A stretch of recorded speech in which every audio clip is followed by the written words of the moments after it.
శ్రీరామపురం అనే గ్రామంలో సుబ్బారావు అనే రైతు తన భార్య లక్ష్మితో సంతోషంగా జీవించేవాడు. వారికి ఒకే కుమార్తె సీత. సీత సుందరంగా, సౌమ్యంగా మరియు గ్రామంలోని అందరికీ ప్రియమైనది. ఒకరోజు సీత తమ గ్రామ సమీపంలోని అడవికి వెళ్ళింది. అక్కడ ఆమె ఒక చిన్న పక్షి గాయపడినట్లు గమనించింది.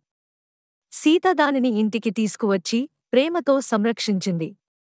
పక్షి కొద్ది రోజుల్లో కోలుకుంది.